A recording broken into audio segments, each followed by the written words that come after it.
I just got a comment. It was a reply to one of my comments on a Joe X video.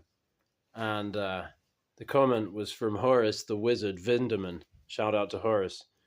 And he said, "You have no idea what you're talking about." And that is correct. I had no idea what I was talking about, or not enough of a clue of what I was talking about when I was talking about what I was talking about, which is CPM 3V. Because you see, I thought that there was 3V steel in CPM 3V, but there is no 3V. I mean, yeah, like another dude pointed out very kindly, he said 3V just means 3 volts, right? There is no 3V in steel that isn't CPM 3V.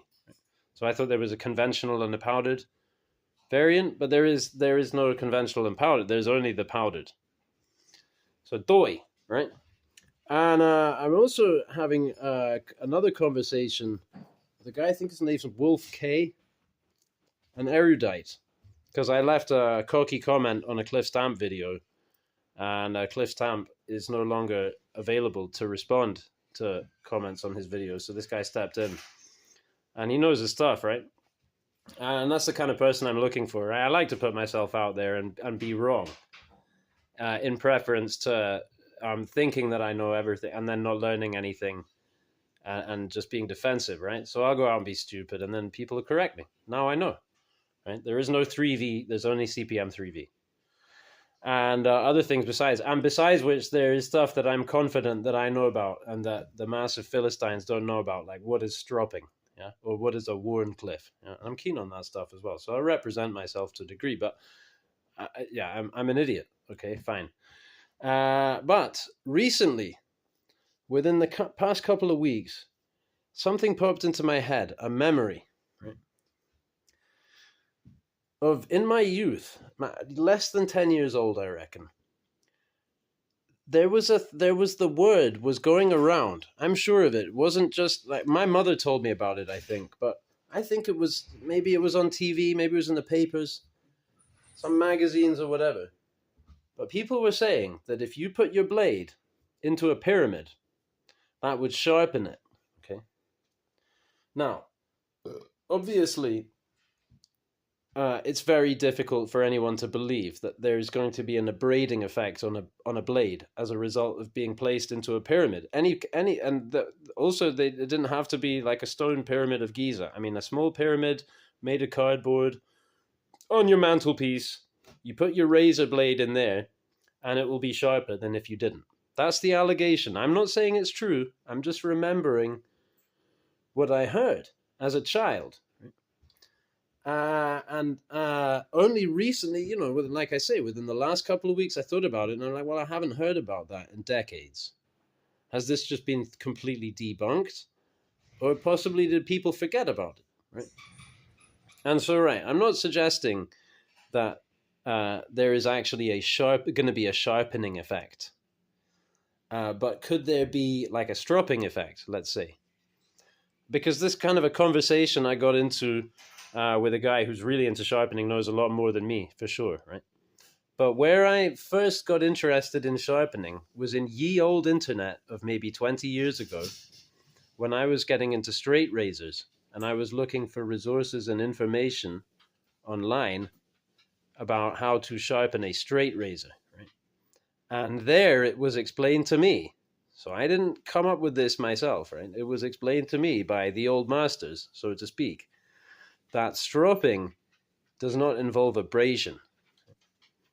If it's abrasion, it's not stropping. It's honing, it's grinding, it's sharpening. It's one of many things, but it's not stropping, because stropping is merely the act of aligning the micro serrations on a knife edge, imperceptible to the human eye, yet they are there. And to start out with a freshly sharpened edge, they're all nicely aligned. And as you work on that edge, they start to push out in one direction or the other and get, mussed up. And some of them, yes, paperclip effect, right? So when you're stropping, you're putting them back into alignment, and possibly if there's something there that's loose and weak, now it's going to break off, right? Or if you're deburring an edge, yes, then you strop it off. So you're using that leather to bend it back and forth mechanically until it breaks off. Not abrading, right? put a compound on your leather. Now you have a strop hone or something. It's not a strop anymore. And so this point was acknowledged. And so this got me thinking again about the pyramid, because I'm thinking, well, actually also the barbers of old, like pipe smokers, right? If you're a dedicated pipe smoker, excuse me, then you rest your pipe.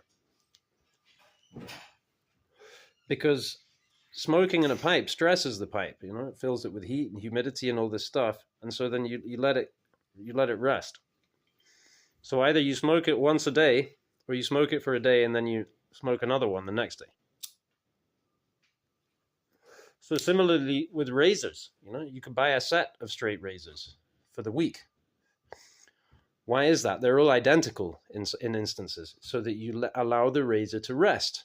Because over time, the elasticity of that steel, and of course now it depends on the steel. You know, people don't strop now because the modern steels, you don't barely get an effect from stropping, except wasting your time. From stropping on leather with a super steel, right, wasting your time. So now you have to seek another method.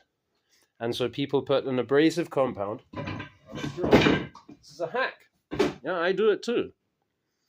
But Cliff Stamp, the man himself, ideologically renounced this. Gone. Because of the innate entropy, increased entropy that is built into this proposal of using this strop hone. Because it's going to round your edge prematurely if you depend on it, you know, as a method of honing or sharpening. But it still has its function. Right?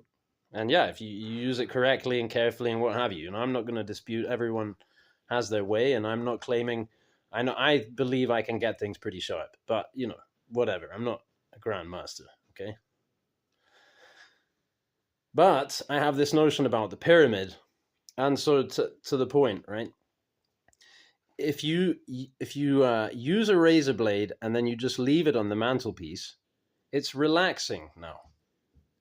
So it will be sharper in your experience if you come back to it a week later and use it than if you come back to it an hour after using it and use it.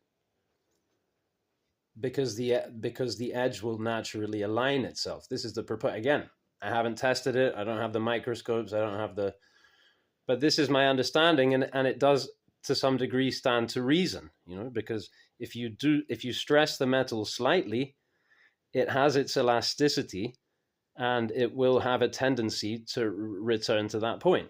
If you overstress it now, maybe it won't. Right?